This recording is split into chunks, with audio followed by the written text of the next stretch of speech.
Тогаш кога велиме дека идејно-политичката определеност на секој кандидат треба да биде докажана со зборови и со дела, сосема е неоспорно дека најконкретна оценка може да се добие низ односот кон јасните демаркационни линии на револуционерниот курс на ЕСКА, 21-та седница, писмото, ставовите, платформата.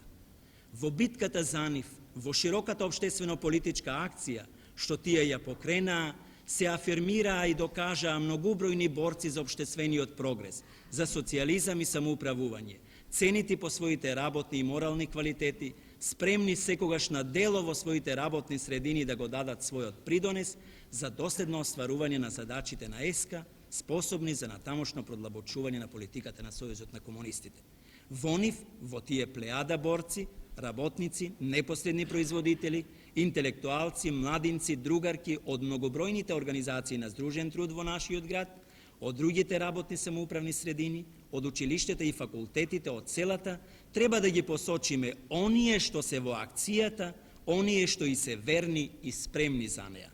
Тој фронт е широк и истовремено добра брана, како што беше истакнато на 42-та седница на Централниот комитет на СКМ, да се оневозможат сите евентуални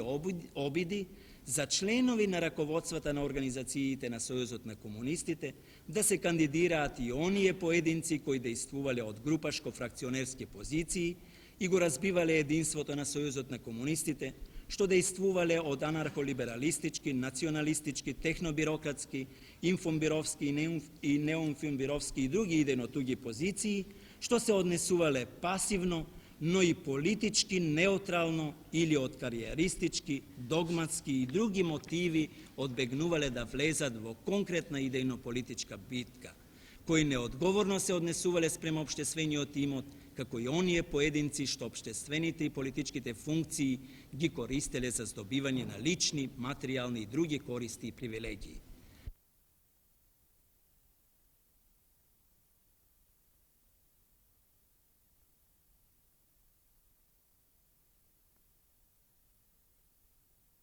Заклучоците на Централниот комитет не обврзуваат да обезбедиме повеќе од една половина од составот на градската конференција и нејзините органи и тела да бидат од непосредни производители од организациите на здружениот труд во материјалното производство и над 30% работници квалификувани, висококвалификувани.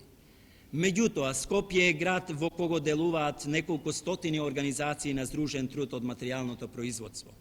Во него е бројна концентрацијата на работничката класа на Републиката. Од околу 114.000 вработени во градот, преку 85.000 се во стопанството, а од нив преку 60.000 се работници.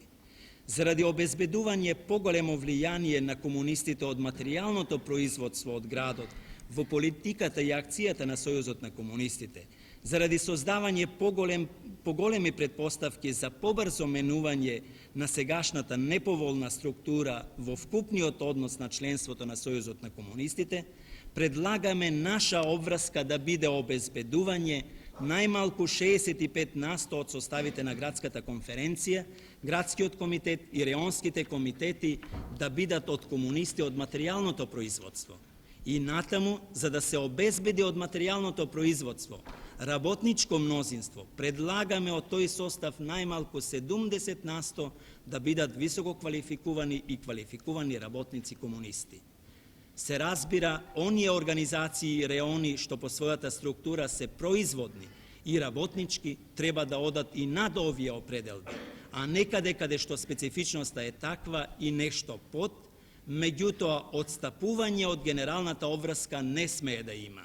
Во практиката секое такво одстапување од заземениот, од договорениот став треба да повлече зад себе поништување на изборите и конкретна политичка одговорност. Барањето за избор на поголем број работници има објективно големо значење за остварување на улогата на Сојузот на комунистите како револуционерна организација на работничката класа. Иако остварувањето на работничкото мнозинство во Сојузот на комунистите и неговите форуми е процес, веќе во овие избори, во поделни организации е можно и неопходно тоа да се направи. Определувањето за поголем избор на комунисти од непосредното производство и од работниците не значи никаков секташки однос према другите структури. Напротив, заедно со работниците, во раководствата треба да се најдат и комунисти од сите сфери на работното делување, стручните кадри од стопанството, луѓето од науката, културата, уметноста, просветата, здравството, од селото, од местните организации и други самоуправно и политички активни луѓе, кои го докажале своето ангажирање врз остварување на непосредните и историските интереси на работничката класа.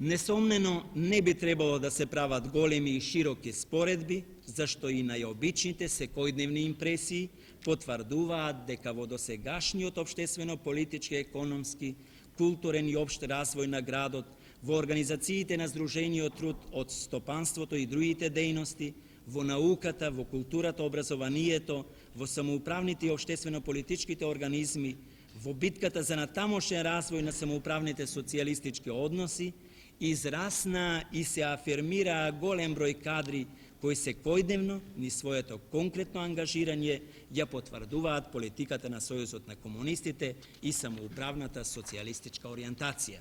Ширината на таа кадровска база е во сите генерации и во сите професии, како што самоуправувањето им припаѓа на сите генерации и професии како револуционерна придобивка и обврска.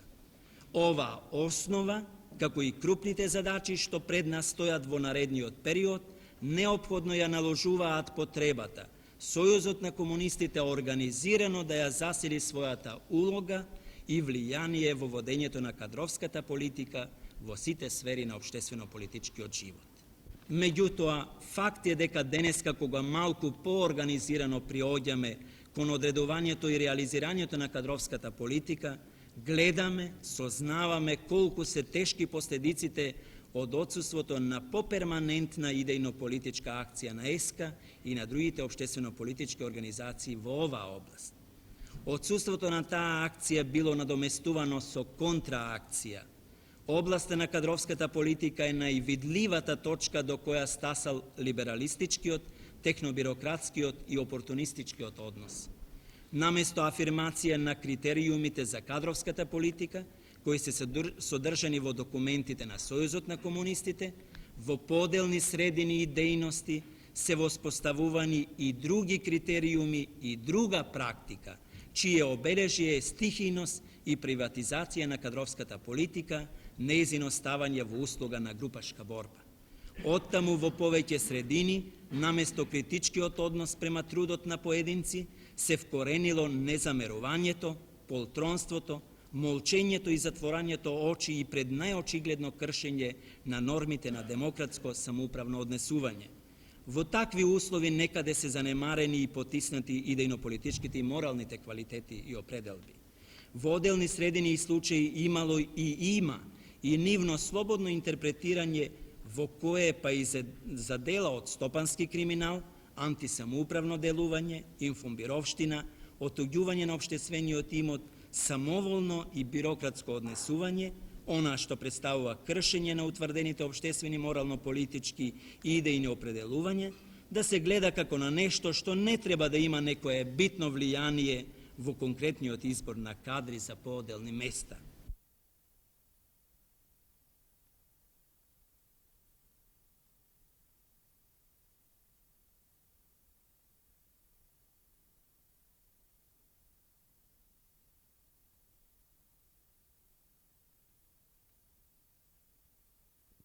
Како што е укажано во основите за подготовки на ставови и одлуки на 6-тиот конгрес на СКМ, за Сојузот на комунистите не можат да постојат прашања и проблеми од областа на кадровската политика за чие решавање не треба активно и идејно политички да се ангажираат членовите и организациите на Сојузот на комунистите.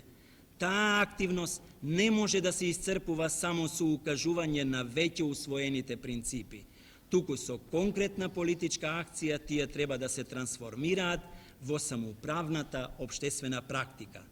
Заради својата улога во општеството, членовите на Сојузот на комунистите, како избирачи, како членови на самоуправните органи, на Социјалистичкиот сојуз, на Сојузот на синдикатите, политички се одговорни во делегациите, во општествените органи, на јавни функции и значајни работни места,